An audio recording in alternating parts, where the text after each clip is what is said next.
혁신, 선한 영향력 등 내가 청년 시절 좋아했던 단어들이다. 직장 생활하는 지금도 문제를 해결하고 세상을 변화시킬 만한 혁신적인 상품, 서비스를 만들고자 노력한다. 특히 혁신적인 상품이나 사례들의 기사나 강의를 아직까지도 찾아서 듣는 것을 보면 혁신이라는 것을 아직도 매우 좋아하는 것을 알 수 있다. 또한 선교, 봉사와 관련된 활동에 대해서는 가슴이 뛰지만 매주 드리는 평범한 예배, 평범한 삶, 주중 직장 생활과 퇴근 후 초등학교에 갓 입학한 딸 육아와 집안일, 그리고 주말에는 교회. 뜨겁게 선교단체 생활을 하고 활동했던 대학 시절과 달리 매주 평범하게 주일 예배를 드리고 평범한 집사로 살아가는 내 모습. 돈도 잘 벌고 후원도 많이 하고 선한 영향력으로 살고 싶었지만 부동산 등 현실의 문제 앞에서 평범하게 살아가는 지금 나의 삶. 마이클 호튼의 저서 오디너리, 평범함으로의 부르심 책을 통해 한 가지 묵상한 포인트가 있어 나누고자 합니다. 오늘날 평범함은 우리가 쓰는 어휘 중에서 가장 처량한 신세로 전락한 것 중에 하나일 것이다. 대체 누가 평범함을 추구할 것인가? 내 자녀가 평범하게 자라게 해주세요 라고 기도하는 부모도 거의 없을 것이다. 우리 모두 특별한 인생을 원하고 선한 영향력 있는 삶을 살고 싶어 한다.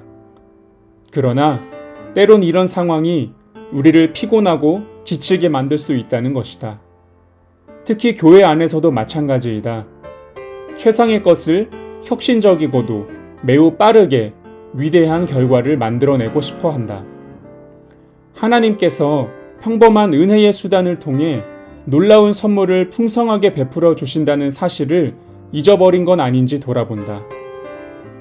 비현실적인 기대감을 품고 끊임없이 불안한 심리 상태를 유지하다 보면 심신이 고갈될 위험이 크다.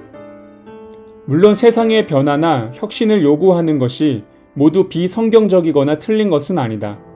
예를 들어 아프리카의 마을에 가서 우물을 파주는 훌륭한 일도 있지만 교회에서 진행하는 불의의 돕기 김장에 참여하는 것도 그에 못지않게 훌륭한 일이다. 하나님께서 우리를 두신 곳에서 일상적인 일을 행하는 것도 큰 기쁨과 보람을 가져다 준다는 것이다. 혹시나 편안하게 지내기 위한 변명은 아닌가 생각이 든다면 많은 사람들이 근사하고 흥미로운 영적인 것을 원하지만 우리는 철저하게 일상적인 것을 포용하고 언제나 평범한 일상 속에서 기독교적 삶을 견실하게 실천하라는 도전을 진지하게 받아들여야 한다. 예를 들어 모든 사람이 혁명을 원한다. 설거지를 하고 싶어하는 사람은 아무도 없다. 라는 글귀처럼 요즘 나는 매일 혁명과는 상관없는 집안일과 자녀 한 명과 씨름하며 정신없이 하루를 살아간다. 내가 지금 처한 상황은 하나님이 보시기에 전혀 혁신적이지 않을 것이다. 많은 사람들이 직장에서 일하는 게 집에서 애기 보는 것보다 편하다고 하듯이 지금 내가 처한 이 일상생활이 더 힘들게 느껴지고 마음속에서 혁신이 더 필요하다고 느껴진다. 지금 우리에게 당장 필요한 것은 평범한 일상을 대하는 용기, 즉 밤새 우는 갓난아이를 돌보고 자기 주관이 생기기 시작하는 자녀들과 씨름하고 층간소음에 아파트 공용 공간을 더럽게 사용하는 이웃이 짜증나더라도 절망하지 않고 하루를 살아갈 수 있는 힘이다. 평범한 삶일지라도 의미가 있다는 것을 믿으려면 용기가 필요하다.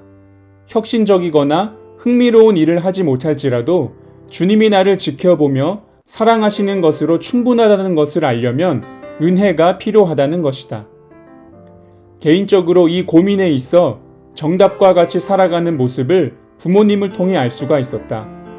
매일 반복되는 집안일을 하면서도 가족과 아래 위 옆집 이웃을 섬기고 하루하루 평범한 순간을 소중히 여기며 그 안에서 기쁨을 누리는 모습이었다. 크던 작던 내가 섬기는 교회와 사랑을 주고받는 배우자와 가족, 그리고 내 주변의 이웃을 날마다 사랑으로 섬기는 평범한 소명이 가장 기본적인 하나님의 일하심의 방법이라고 생각한다. 이 평범해 보이는 일을 잘 감당하고 이 안에서 은혜를 누리는 우리가 되기를 소망합니다.